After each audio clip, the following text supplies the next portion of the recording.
The National Park Service's logo appears. Beneath it appear the words, "Changing Tides, investigating the ties between intertidal invertebrates, brown bears, and people in Lake Clark and Katmai National Parks." Near a pond, 2 brown bears in a field of high grass.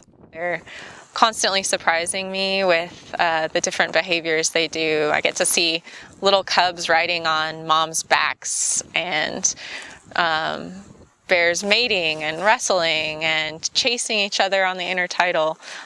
It's pretty much always something new every day. On a beach, 2 bears run across the sand. My name is Joy Erlenbach. I'm a PhD student with Washington State University. Joy looks into a video camera. On the intertidal, a mother bear and her 2 cubs dig for shellfish.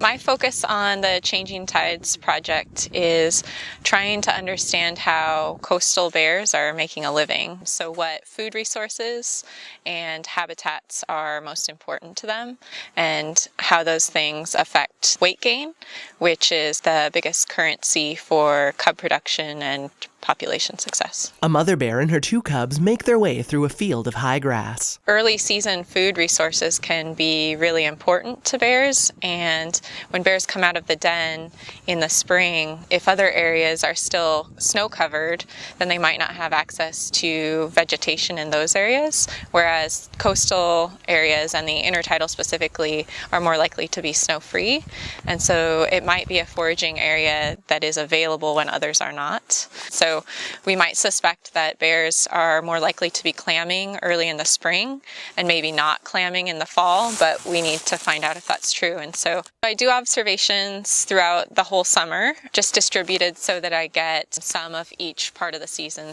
On the beach, Joy and a bearded man examine the holes dug by the bears. Joy sets up a camera on a tripod. Through the camera, she watches bears digging for shellfish in the sand. I do approximately 8 hours of observations per day, looking at bears on the intertidal and bears in the sedge meadows, and then also bears in the creek when salmon are available.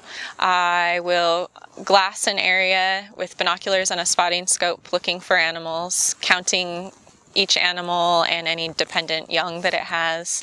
And then I'm also trying to sex the animals and to understand what behavior they're doing at the time of the scan, whether that's foraging or resting or things like that.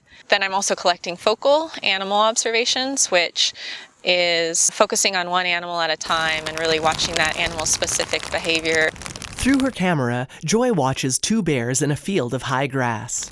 I'm interested in the foraging rates of bears in those different habitats. So how many clams per hour can a bear get, and how much energy can they gain from that, and how does that affect their body weight. And I will be doing the same thing with the sedges and the salmon, trying to understand how many they can eat, how important those foods are in their diet. From a distance, Joy watches a bear in a field through a pair of binoculars. The bearded man sits nearby making notes. I don't think that the observing that I do here hurts or disturbs the bears in any way.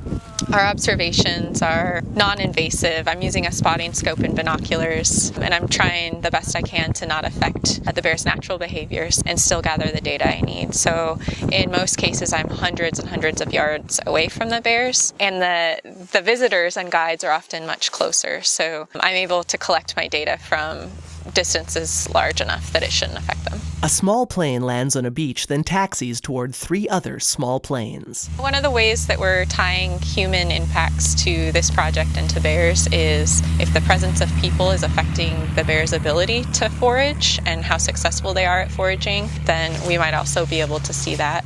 And it goes as far as ocean acidification, which can cause decreases in clam populations, which could then affect the bear's ability to get adequate nutrients if the clams are an important part of their diet. A group of people walks along the beach. On the intertidal, a bear digs in the sand. It can also be affected by oil spills as well. So if there were to be an oil spill in this area, that could affect the clam populations, which could then affect the bears. On the intertidal, a mother bear and her 2 cubs dig in the sand. Bears are really important to Katmai National Park, and preserving ecosystems in general is important to the entire population. And so this is one way we're trying to get at kind of the interconnectedness of these different species and understand how one species can affect another.